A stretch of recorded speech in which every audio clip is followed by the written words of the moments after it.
It's time for another First Chapter Friday. This week I have The Time of Green Magic by Hilary McKay. We just got this one in, and it is a fantasy, perfect for readers in grades 3 and up. This is published by Margaret McElderry Books. Chapter 1, Salt Spray and Shadows. There were no curtains at the window, and the room was bare, except for the sofa and Abby's rocking horse, and Abby herself, hunched over her book like a diving bird on the edge of a pool, poised between worlds. The gray late afternoon was cold, but Abby didn't notice because in her book the sun was blazing hot, even in the shade of the big, creaking sail.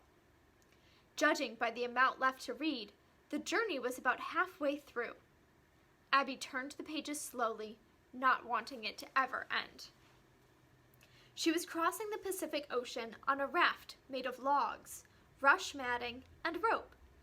Out on the ocean, buffeted by the lively wind, everything was moving. The long waves, the glinting, reflected light, and the giant rolling balsa wood logs. There were no clouds. The enormous sky fitted the enormous ocean like a great blue basin turned upside down. The basin's rim was the immense circle of the horizon, sky blue against sea blue. Every now and then, Abby looked up to absorb the perfect roundness of the horizon, squinting to see against the brightness and salt wind. Everything was salty. Her lips tasted salty. Salt spray had twisted her already curly black hair into tight, salty springs. They blew into her eyes and stung, but she pushed them aside, hardly noticing, and read deeper and deeper.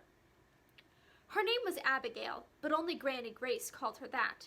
Everyone else called her Abby. Reading was Abby's escape.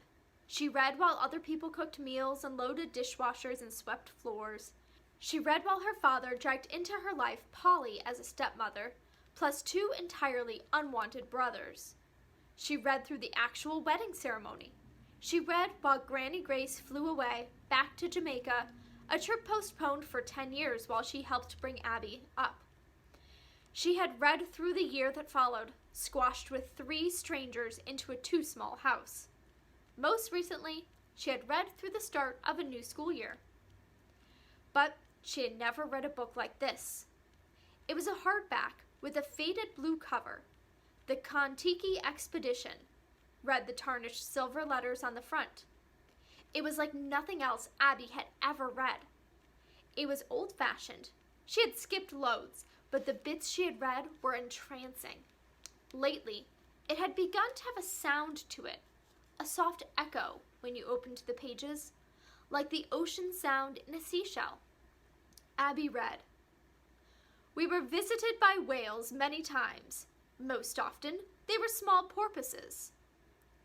There was a parrot, bright green, always curious, never in the same place. It flew down toward her and swerved away at the last moment. Abby! Abby!"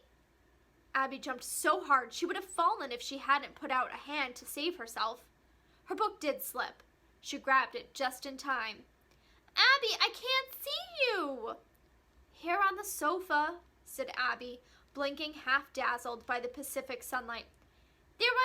Was that green?" What green? But Louis had already forgotten. It had been no more than a wingtip, a fan swirl of green parrot feathers. It had flickered into Louis's vision, left no imprint, and vanished. Louis vanished too. Abby was alone in the quiet room again. It felt strange to be back, to look around and notice that the light in the room was autumn faded and the wind had ceased to blow. She rubbed her eyes and found them stinging. Cautiously, she tasted a tip of a finger.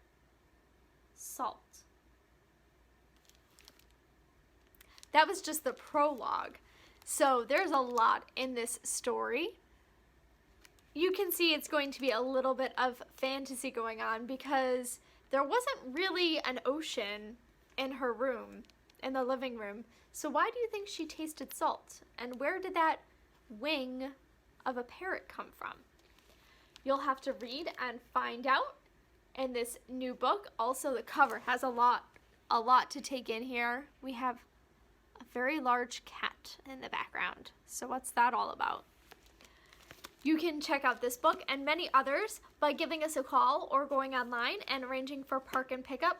If you're not sure what to read, you can always give us a call or send us an email. We're happy to make book suggestions for any and all ages, or just put together a book bundle for you. If you say, I want books about fairies or I want books about sports, we'll grab some books for you and get them into your hands so that you can enjoy reading. Have a great day.